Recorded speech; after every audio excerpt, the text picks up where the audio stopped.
नमस्कार, मैं अशोक व्यास और मेरा सौभाग्य है कि इंडियन कॉन्सुलेट में आज मैं बैठा हूँ एक ऐसी शख्सियत के साथ जो सिक्किम की सुगंध लेकर जब न्यूयॉर्क आए हैं तो लोकनाथ शर्मा जी के साथ में कई मंत्रालयों का उत्तरदायित्व भी है। पर क्या पृष्ठभूमि से एग्रीकल्चरल मिनिस्ट्री, वेटरनरी मिनिस्ट्री और भी कई हैं, पीआर, प्रिंटिंग, उन सब का उत्तरदायित्व निभाने वाले जो लोकनाथ शर्मा जी हैं वो एक ऐसी पार्टी से संबंधित हैं जिसने पिछले 25 वर्षों से चली आ रही सिक्किम की राजनीति को एक नए रंग के साथ में सिक्किम के विकास की ओर मोड़ दिया है।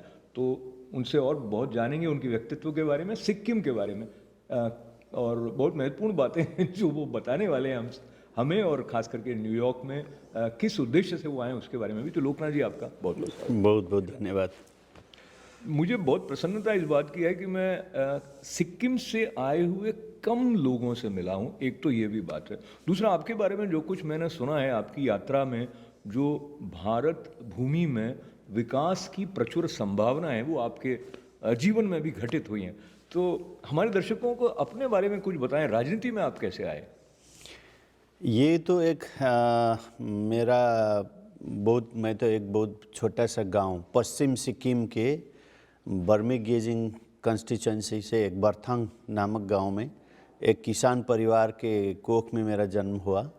और उसी के पढ़ते बढ़ते हुए मेरे स्टूडेंट्स, जब मैं क्लास 6 में पढ़ता था तो भी मैं स्कूल के सिवाय एक डायरी चलाता था, दूध डायरी। उससे होकर मैं स्नातक तक किया। तो उसके बाद मैं सिक्किम आर्म पुलिस में नौकरी किया 21 साल 6 महीने। तो 21 साल 6 महीने मैंने सिक्किम आर्म पुलिस में काम किया। मैंने बहुत सारे वहाँ के विभाग में काम किया, साइफर ऑपरेटर हूँ मैं। और उसके साथ मैं बहुत सारे ऑफिस में और फील्ड में मैं एक मंत्री का पीएसओ भी किया हूँ और मुख्यमंत्री के घर में मैंने ड्यूटी भी किया हूँ। ये सारे चीज़ होते हुए मैं नवंबर 2013 में मैंने वॉलंटियर रिटायरमेंट लेकर हमारी पार्टी सिक्किम क्रांतिकारी मोर्चा पार्टी, जो हमारे वर्तमान मुख्यमंत्री श्रीमान पीएस तामाङ जी से मेरा बहुत पहले से एक रिश्ता था, उनसे मैंने बहुत इंस्पायरेशन हुआ था। तो आफ्टर रिटायरमेंट, मैं वॉलंटियर रिटायरमेंट बैठने के बाद मैंने सीधा जाकर उनके पार्टी में मैंने ज्वाइन किया और वो पार्टी का नाम सिक्किम क्रांतिकारी मोर्चा पार्टी है। मैं आपको इंटरप्ट करके थोड़ा सा फिर आपके साथ जाऊंगा। जब आप 21 बरस तक एक पुलिस महकमे में कार्य करते हैं, वहाँ पे भी बहुत कुछ देखने को मिलता है समाज के बारे में, क्या समस्याएं हैं, विशेष करके सिक्किम में किन बातों को लेकर लोग अधिक चिंतित है, वो सारी बातें आपने जैसी समझी। और आपके व्यक्तित्व में भी कुछ बातें आती हैं, कुछ सीनियर से सीखा होता है, कुछ उसके बारे में कुछ बताइए। नहीं, मैंने बहुत फोर्स में होते हुए मैंने बहुत सारे चीज़ सीखा है। नहीं, फोर्स तो ऐसा चीज़ है जहाँ पर बहुत सारे सीखने को मिलता है, डिसिप्लिन वहाँ पर सीखते हैं। तो हमने देखा है सिक्किम में, जब मैं फौजी था, आर्म पुलिस में मैं काम कर रहा था और मेरे गांव का जो स्थिति था वो देखते हुए भी कुछ चेंज होना है और गांव वालों के साथ वहाँ पर विकास होना है। गांव फार्मर्स को, गांव किसान लोग के पास जब पैसा नहीं है तो शहर बाज़ार आगे जाकर नहीं होगा। ये सारा चीज़ कमियां मैं दिखता था और मन में लगता था ये नहीं हुआ, ये करना है, वो करना है। तो इसी के साथ मैं लास्ट में जाकर अभी राजनीति में आए। तो आने के बाद जब मैंने 2014 में फर्स्ट इलेक्शन लड़ा, उस बाद हमारी सरकार नहीं बनी, मैं भी 320 वोट से मैं परास्त हो गया फर्स्ट। सेकंड, फिर मैं आपको यहाँ से मैं ये बताता हूँ कि जब इलेक्शन हारने के तुरंत नेक्स्ट डे से मैंने फिर कोशिश शुरू किया, नहीं तो फिर निराश होकर बैठते थे हम। ऐसे नहीं हुआ हमारी पार्टी में, हम आगे चल के किया और 2019 में हमारी सरकार बनी। मेरी कंस्टिट्यूंसी से मैं सेकंड हाईएस्ट मार्जिन से मैं जीत कर आया। हमारी मुख्यमंत्री और मेरी पार्टी प्रेसिडेंट ने हमको टिकट दिया। तो उसके बाद फिर अभी आकर हमको मंत्रालय भी जो हमारे इंटरेस्ट से, फिर से एक बार आपको इंटरप्ट करने की क्षमा चाहते हुए, क्योंकि ये बहुत महत्वपूर्ण टर्निंग पॉइंट होता है लाइफ का, जो कोई भी इंस्पायर हो उसको ये वाले हिस्से के बारे में थोड़ा और जानने से कुछ मदद मिलेगी। हताश नहीं हुए आप, बहुत कम वोट से हारे, और कोई भी हार होती है उसको स्वीकार करना बहुत मुश्किल की बात हो जाती है। और दूसरा, ये जो सिक्किम क्रांतिकारी मोर्चा है वो कोई पहले से स्थापित पार्टी नहीं थी, नहीं तो कैसे आपको कॉन्फिडेंस आया कि ये पार्टी कुछ कमाल कर देगी? और दूसरा, किसको आप अपना प्रेरणा स्रोत मानते हैं जिसके कारण आपके अंदर लगातार संघर्ष करने की ये भावना बनी रही?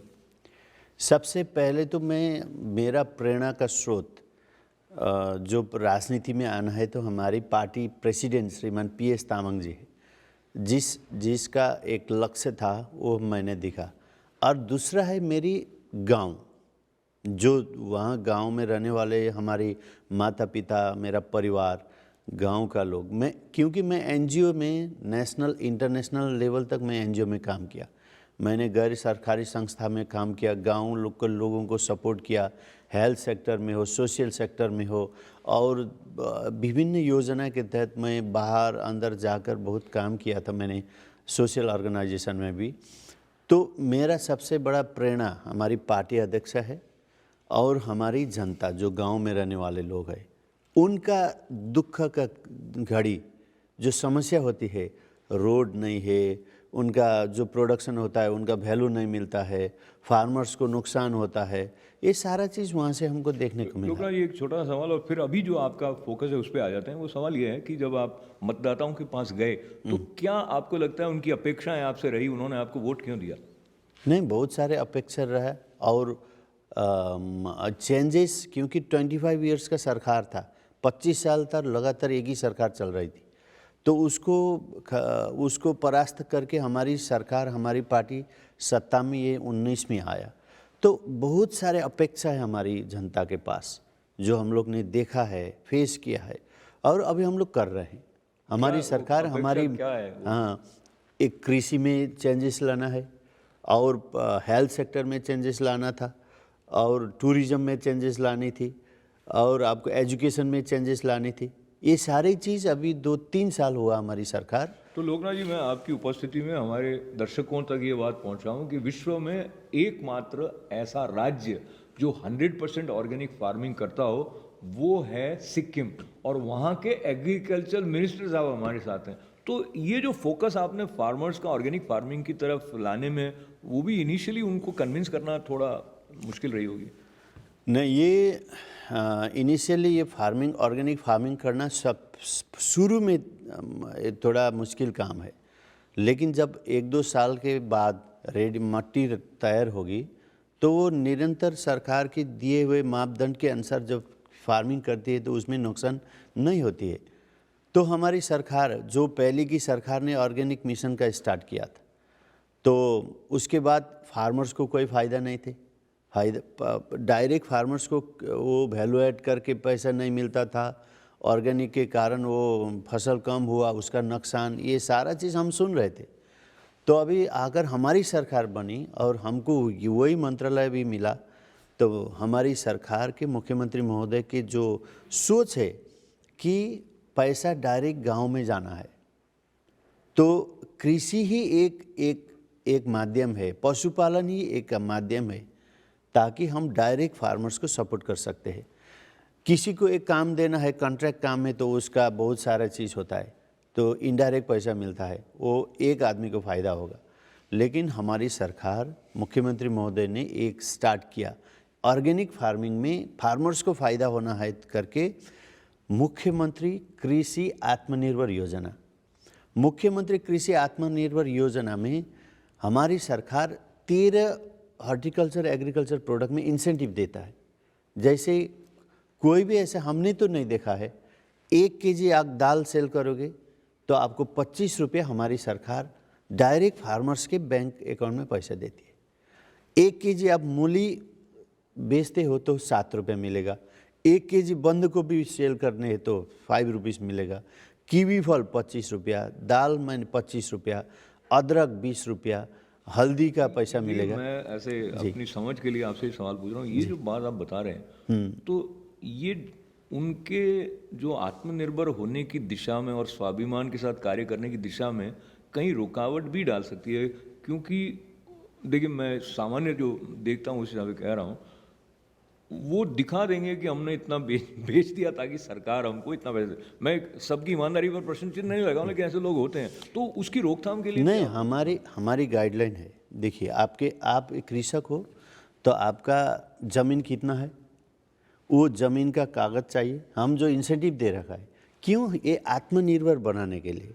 कृषि आत्मनिर्भर योजना, मुख्यमंत्री कृषि आत्मनिर्भर योजना में वो एक फार्मर्स को आत्मनिर्भर बनाने के लिए सरकार एक गाइडलाइन बनाई है।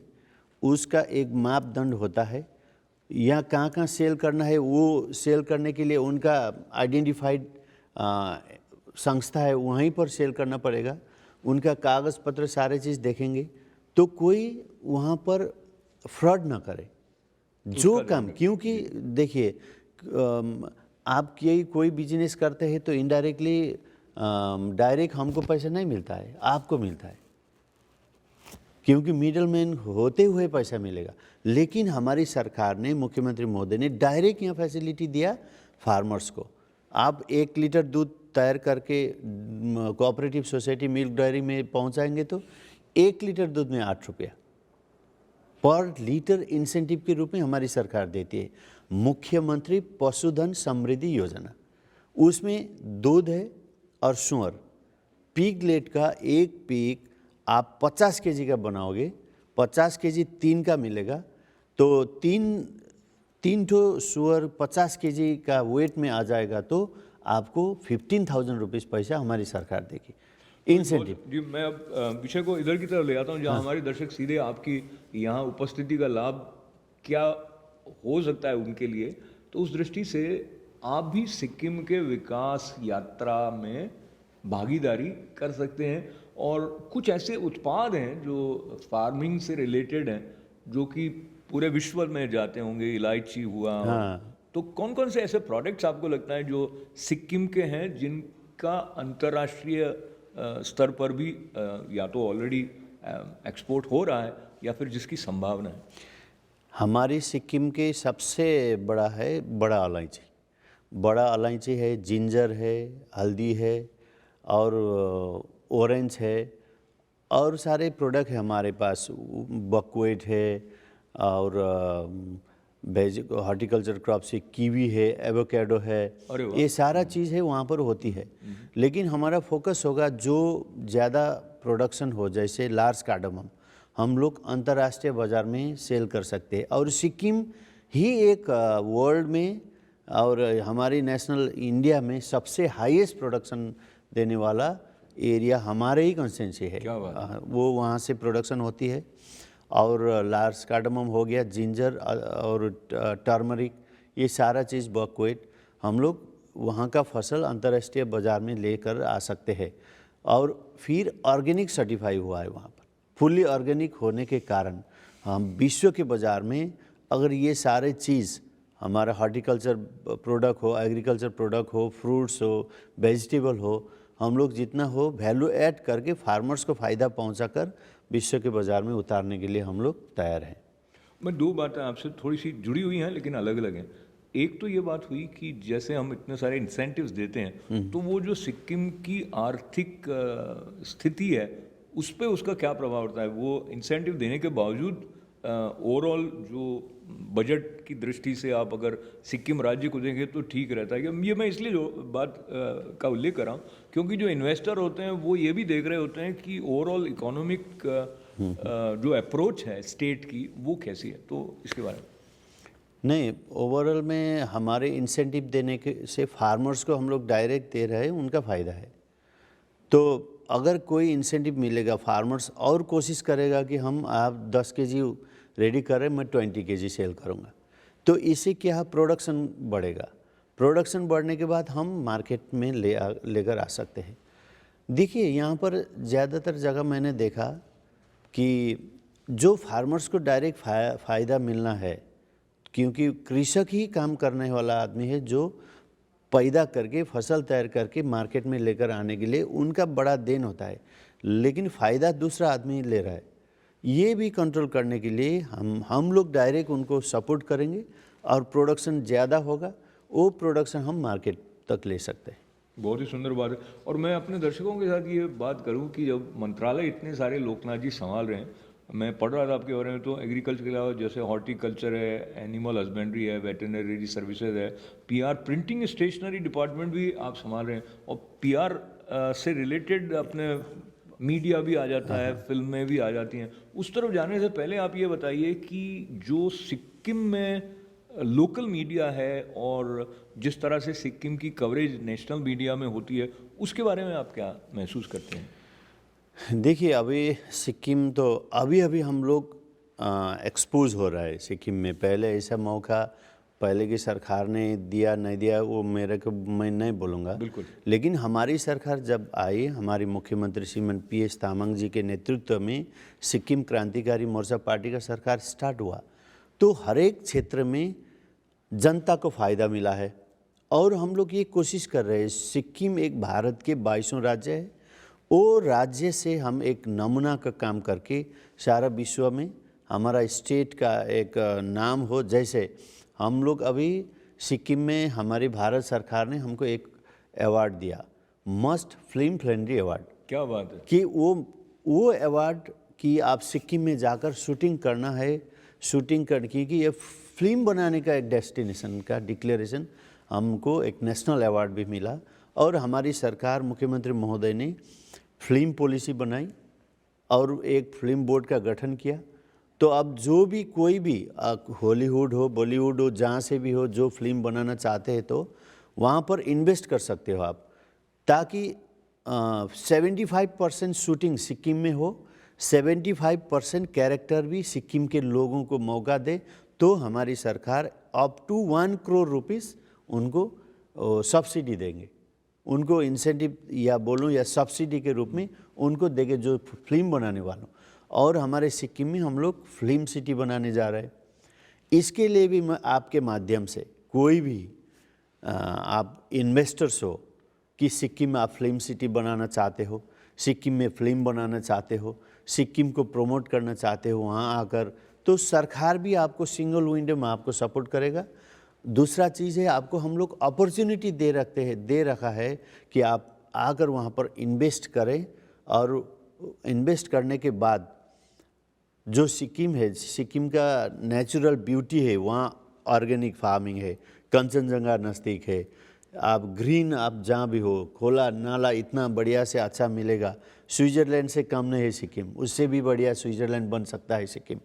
तो उनको प्रमोट करने के लिए हम फिल्म सिटी बनाकर, फिल्म को वहाँ दिखाकर सारे विश्व में हमारी सिक्किम को, एक भारत के 22 राज्य सिक्किम को आगे लाने के लिए एक पॉलिसी बनाई है। लोकनाथ जी, एक तो मुझे याद आता है देवानंद की फिल्म में एक थी जिसकी शूटिंग अधिकतर सिक्किम में हुई थी। इसके अलावा कोई ऐसी उल्लेखनीय फिल्म है जो आपको लगता है कि सिक्किम में फिल्माई गई? दूसरा सवाल, चूंकि आपने कहा कि सिक्किम के 75% कलाकारों को लें, सिक्किम में जो कलाकार आप देखते आए हैं, तो भाषा की दृष्टि से हिंदी भाषी आपकी तरह बहुत सारे हैं क्या? मुझे पता नहीं, इसलिए मैं पूछ रहा हूँ। नहीं, हिंदी भाषी है, हिंदी भाषी नहीं है, लेकिन हिंदी बोल सकता है जी। वहाँ का एजुकेटेड लोग सारे हिंदी बोल सकते हैं।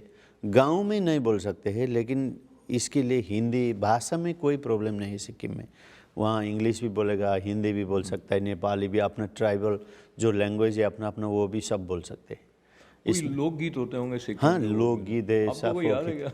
वो तो मैं गीत में ऐसा नहीं आता नहीं हमको। अच्छा, अब ये बताएं कि जो आपकी सरकार आई वो भी एक विशेष परिवर्तन हो गया ये सिक्किम क्रांतिकारी मोर्चा के आने के साथ, और इधर केंद्र सरकार की जो नॉर्थ ईस्ट स्टेट्स के बारे में अप्रोच है वो भी पहले के मुकाबले में थोड़ी अंतर है, अधिक ध्यान वो दे रहे हैं। क्या तालमेल के हिसाब से नहीं, आपको हमारे भारतीय जनता पार्टी की सरकार जो माननीय प्रधानमंत्री श्री नरेंद्र सिंह मोदी जी है, नहीं है जी, वो नरेंद्र दामोदर मोदी जी है, वहाँ उनके बहुत फोकस सिक्किम में है अभी, नॉर्थ ईस्टर्न स्टेट के लिए।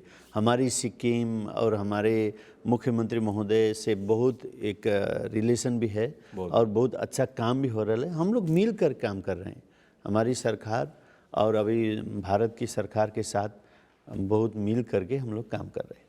तो अभी जब आप पधारे हैं यहाँ पे अमेरिका में, तो क्या और ऐसी बातें हैं जो कि आप यहाँ हमारे जो पोटेंशियल इन्वेस्टर्स हैं उनको सिक्किम के बारे में टूरिज्म के पॉइंट ऑफ व्यू से बताना चाहेंगे? जैसे कि अभी आपने कंचनजंगा बताया। और कई बार जब लोग कहीं जाने की बात सोचते हैं तो वहाँ पे कैसा वातावरण है प्राकृतिक दृष्टि से, उसके अलावा सुरक्षित कितना है, और रहने इत्यादि की व्यवस्थाएं जो हैं, या उस दृष्टि से आप कुछ आश्वस्त करें दर्शकों को जो कि सिक्किम यात्रा के बारे में सोच रहे हो। नहीं, मैं अभी दिशे ये तो मैं पहली बार न्यूयॉर्क, जो अमेरिका बहुत एक डेवलप कंट्री में हूँ, और यहाँ पर आकर मैं आपके माध्यम से मैं ये बोलना चाहता हूँ कि सिक्किम एक ऐसा जगह है जहाँ पर किसी को कुछ डर मानना नहीं है। लॉ एंड ऑर्डर हमारा बहुत दुरुस्त है, और वहाँ पर हॉस्पिटलिटी हमारी सरकार, हमारे वहाँ का नागरिक लोग बाहर से जो आते हैं उनको बहुत अच्छी तरह से उनका सम्मान करते हैं। और दूसरा चीज़, सिक्किम में जो भी हो, फिल्म इंडस्ट्री में चाहे बॉलीवुड बॉलीवुड जो भी हो, वहाँ से कोई इन्वेस्ट करना चाहते हैं तो हमारी सरकार पूरा मदद करेगी। और होटल टूरिज़्म और ये home stay tourism, agro based home stay tourism में हमारी सरकार अभी घोषणा कर रही है कि 1000 होम स्टे बनाएंगे गांव-गांव में। तो शहर से गांव तक पहुंचाने के लिए ये टूरिज़्म बहुत अच्छा है। हमारे सारे एरिया इतना अच्छा सुंदर है। मैं अपने वहाँ स्टेट के होते हुए नहीं बोल रहा हूँ, ताकि आप भी एक बार जाएं तो देख सकते हैं सिक्किम कैसा है। तो वहाँ पर बहुत बड़ा माउंटेन्स भी है, फॉल्स भी है, सीनरी भी है, सारा चीज़ है, शूटिंग करने का जगह है, अच्छी अच्छी जगह वहाँ पर आपको मिल सकता है। खाने के लिए आप फुल्ली ऑर्गेनिक चीज़ वहाँ पर मिल सकता है। गांव में जाकर भी आप टूरिज़्म में होम स्टे में आपने बैठ जिस सकते तरह हैं। सिक्किम के बारे में बताया, समय कम है, लेकिन मुझे लगता है कि वो जो आजकल वेलनेस की तरफ ध्यान रहता है, तो जैसे योगा सेंटर्स कहिएगा, वो तो संभव है सिक्किम उसकी नहीं, दृष्टि वो से भी तो उपयुक्त होगा। वो योगा सेंटर भी है, और नेचुरल थेरेपी वहाँ पर होती है। नेचर को आनंद करने की जगह है वहाँ पर, ये वो देखने को मिलते हैं वहाँ तो लोकनाथ जी के साथ बैठे हुए मैं जब बातचीत के समापन की तरफ बढ़ रहा हूँ, तो मुझे लगता है जो स्थान ऐसा है जो आपको स्वस्थ कर दे जाने मात्र से, तो वहाँ भी हॉस्पिटल इत्यादि पर भी जी। विशेष ध्यान है। हाँ। और एक और बात मैं मेंशन कर दूं जिसके बारे में आप बताएं, कि जो भारत सरकार ने नई राष्ट्रीय शिक्षा नीति प्रारंभ की है, और जिस तरह एजुकेशन पर आपका जोर है, और मैं आपके ट्वीट देख रहा था तो आप कहीं फार्मिंग की तरफ भी आप जाते हैं, तो आप बॉडी बिल्डिंग चैंपियनशिप वाले स्थान पर भी जाते हैं, तो विविध रूप से आप समाज के साथ जुड़े हुए हैं। पर ये जो विशेष रूप से एजुकेशन और हॉस्पिटल इत्यादि के बारे में भी थोड़ा बताएं, अगर यहाँ से निवेश करने वाले उस दिशा में भी कुछ करने के बारे में सोचें। आपने सही बात कहा। हमारी सरकार आते हुए हम लोग हेल्थ सेक्टर में बहुत आगे काम कर रहे हैं, और हम लोग चाहते हैं कि कोई ऐसा हॉस्पिटल वहाँ खोले ताकि सब चीज़ यहाँ से जाकर वहाँ खोलने से, और उसके सिवाय अच्छी से स्कूल कॉलेज जो भी यहाँ से इन्वेस्ट करना चाहते हैं, तो हमारी मुख्यमंत्री महोदय और जो सरकार की नियम कानून है उसी के आधार पर वहाँ पर इन्वेस्टर को हम लोग वेलकम कर सकते हैं। क्योंकि हमारा सरकार की, हमारी सरकार और मुख्यमंत्री महोदय की सबसे फोकस है गुड एजुकेशन सर्वश्रेष्ठ होना चाहिए, हेल्थ सर्वश्रेष्ठ होना चाहिए, और वेल्थ भी होना चाहिए। एग्रीकल्चर, एनिमल हस्बेंड्री और हॉर्टिकल्चर जो भी हो वो उसके पीछे है, और हेल्थ के पीछे और एजुकेशन के पीछे। तो अभी हम इस सिक्किम को एक एजुकेशनल हब बनाने के लिए हमारा मुख्यमंत्री कोशिश कर रहे हैं, हम लोग उसके पीछे काम कर रहे हैं। बहुत सारे यूनिवर्सिटी आ रहे हैं, कॉलेज और स्कूल। और मैं यहाँ अमेरिका में हूँ तो यहाँ से भी मैं रिक्वेस्ट करूँगा, और ये अपॉर्चुनिटी आप लोग के साथ है। आप टूरिज़्म में, एजुकेशन में, हेल्थ में कोई भी इन्वेस्ट करना चाहते हैं तो वहाँ पर आकर वो एरिया में काम कर सकते हैं। तो लोकनाथ शर्मा जी हमारे साथ मंत्री महोदय सिक्किम से पधारे, विशेष रूप से कृषि पर आपका ध्यान, लेकिन मीडिया के साथ भी संबंधित। और मेरा विशेष रूप से सौभाग्य मानता हूं मैं, और मुझे इस बात को लेकर बड़ा उत्साह है कि सिक्किम राज्य से न्यूयॉर्क आकर आपने जो ये सबको सिक्किम की विकास यात्रा से जोड़ने की दिशा में एक महत्वपूर्ण पहल की है, उसके लिए मैं आपको, आपके मुख्यमंत्री महोदय को बधाई देना चाहूँगा। और ये सचमुच जो सिक्किम क्रांतिकारी मोर्चा है, तो क्रांति जो सकारात्मक होती है उसको लेकर सब व्यक्तिगत रूप से भी और सामूहिक रूप से भी विकास की तरफ बढ़ते हैं, उसकी जो संभावना है वो खुल रही है। और चलते चलते आप यदि हमारे साथ ये बताना चाहें कि आपके मुख्य प्रेरणा स्रोत कोई पुस्तक आपको जो बहुत प्रिय हो, या कोई ऐसी बात जो आप रोज याद करते हो जिससे लेके आपका दिन बिल्कुल पॉजिटिव एनर्जी से भरा रहे? तो आध्यात्मिक पुस्तक तो हमारी बाइबल है, गीता है, सारा चीज़ है। तो और मेरा एजुकेशन में जो हमने मेरी माता पिता ने जो सिखाई उससे हम प्रेरणा लेते हैं। और जो परवरिश से मैं आया हूँ और अभी मैं जो हमारी तरफ से हम कोशिश कर रहे हैं वो हमारे पेरेंट्स है, मेरा फैमिली है और हमारा आध्यात्मिक क्षेत्र में जब मैं हम लोग जो भी मानते हैं उनको मैं प्रेरणा बहुत का ही स्रोत बढ़िया है। देता हूँ। तो लोकनाथ शर्मा जी का मैं फिर एक बार आभार व्यक्त करने के साथ साथ उनको शुभकामनाएं देना चाहूँगा कि जिस उद्देश्य से वो अमेरिका पधारे हैं उसमें वो सफल हों।